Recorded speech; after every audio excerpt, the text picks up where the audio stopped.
Chaque jour, Charles et Carole vous présentent la leçon de l'école du sabbat.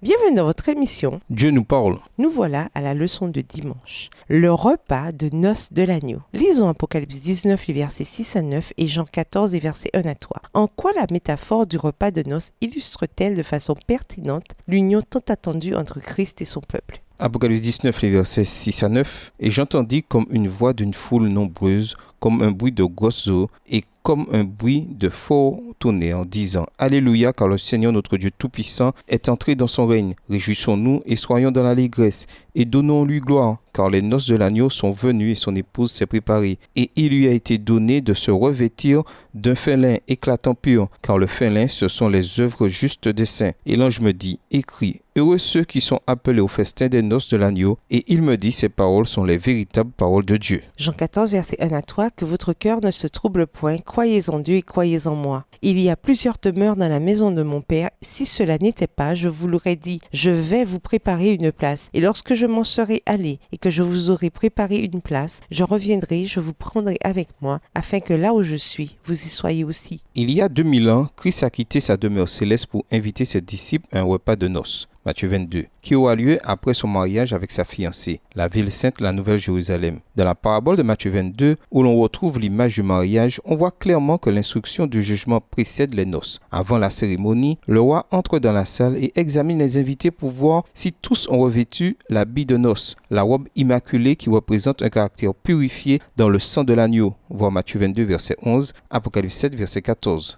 Extrait de La tragédie des siècles, chapitre 24, aux pages 374 et 375, livre écrit par Ellen G. White. Après avoir payé la dot de sa vie au calvaire, le fiancé est retourné chez son père pour préparer une place pour son peuple, ses invités de mariage, voir Jean 14, versets 2 et 3. Il demeurait sur terre pour se préparer pour son retour. À la fin du monde, il reviendra pour les emmener chez son père. Apocalypse 19, le verset 8 déclare que c'est Christ qui a donné à sa fiancée le vêtement de fin lin. Cela montre que les invités au mariage qui entrent dans la ville ne prétendent avoir aucun mérite pour ce qu'ils ont fait. Ainsi, le fin lin représente les œuvres justes des saints. Traduction second 21. Des œuvres qui sont le résultat de leur union avec Christ qui vit en eux. Ainsi, ces robes symbolisent sa justice, ainsi que le fait que son peuple garde les commandements de Dieu et la foi de Jésus. Apocalypse 14, verset 12. Quand il était sur terre, Jésus a raconté une parabole au sujet d'un mariage. Mais l'un des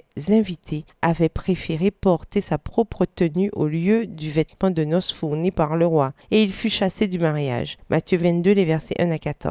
Apocalypse 3, le verset 18 montre que la robe de la justice de Christ, la foi et le collier du Saint-Esprit constituent les plus grands besoins du peuple de Dieu vivant à la fin des temps. L'offre que fait Jésus aux Laodicéens de lui acheter ses cadeaux nous montre qu'il demande quelque chose en échange de ce qu'il leur offre. Nous abandonnons notre indépendance et notre confiance en nous-mêmes en échange d'une vie d'obéissance fidèle à Christ et de confiance en lui comme seul espoir de salut. Nous ne sommes pas sauvés par nos œuvres, mais quelles œuvres justes faites-vous qui définissent la vie que vous menez? Et nous vous laissons avec la question du jour. Comment nous préparons-nous pour nous assurer que nous sommes du côté du Christ? Au revoir. Et à demain si Dieu veut.